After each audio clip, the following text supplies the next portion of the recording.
আলাইকুম। আমি মোহাম্মদ আরাফাত হোসেন, আপনাদের ইংলিশ টিচার। নিনাস একাডেমির পক্ষ থেকে আপনাদের সবাইকে শুভেচ্ছা। আজকে আপনাদের উদ্বোধন ক্লাস। আজকে উদ্বোধনের ক্লাসে আমি কিছু টপিক আপনাদের সামনে উপস্থাপন করব। আশা করি আপনারা সবাই উপকৃত হবেন। আজকে আলোচনা করব পার্টস অফ স্পিচের দুইটা অংশ নিয়ে, নাউন আর প্রোনাউন নিয়ে। নাউনের কয়েকটি ওয়ার্ড আমি এখানে দিয়েছি, যেমন book, chair, table, Brazil, Argentina, cow, dog, Arif, Ruhul. এই অংশগুলো দেখেন, বুক, চেয়ার, টেবিল, এটা হলো বস্তুবাচক।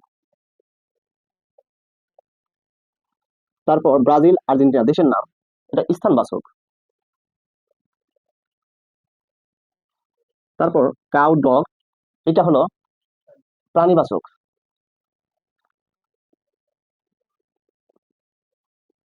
তারপর আরিফ, রুহুল, এটা হলো নামবাচক।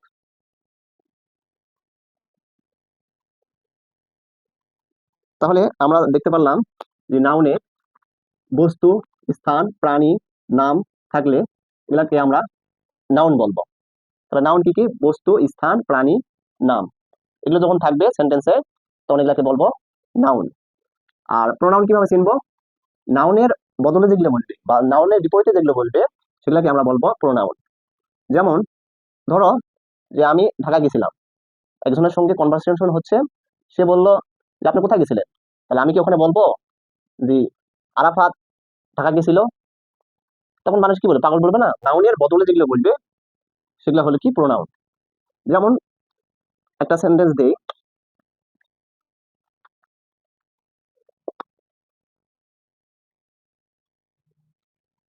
আমি ভাত খাই। তাহলে এখানে হবে আই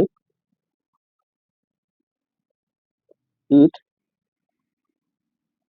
রাইস। আমি ভাত খাই, আই ইট রাইস। এখানে যদি কেউ আমাকে জিজ্ঞেস করে যে আপনি কি খেয়েছেন, তখন আমি কি বলবো? যে আরাফাত ভাত খেয়েছে। তাহলে আমি যখন আরাফাত যখন বলবো তখন আরেকজনকে বোঝানো হয়েছে, সেখানে আমাকে বোঝানো যাচ্ছে না। তাহলে প্রোনাউন কখন বসাবো? যখন আমার বা কোনো কিছুর বদলে বা কোনো কিছুর বিপরীতে যেটা বলবে সেটাকে প্রোনাউন বলবো। প্রোনাউন কি কি আছে দেখেন, I, you, we, he, she, name, it, এই কয়টা হলো প্রোনাউন। প্রোনাউন আমরা কিভাবে চিনবো? যে কোনো সেন্টেন্সে যখন বোঝাবে কোনো ব্যক্তি, বস্তু বা স্থানের, মানে নাউনের বিপরীতে প্রোনাউন বসে। প্রোনাউন আবার আমরা যদি প্রোনাউন চিনতে যাই, প্রোনাউন গুলো কিন্তু আবার সাবজেক্ট বা অবজেক্ট হিসাবে ইউজ হয়। এই এই ক্লাসটা আমরা পরবর্তী ক্লাসে উপস্থাপন করব। আজকে এতদূর পর্যন্ত। সবার জন্য শুভকামনা এই বলে আমার ক্লাস শেষ করতেছি। ধন্যবাদ।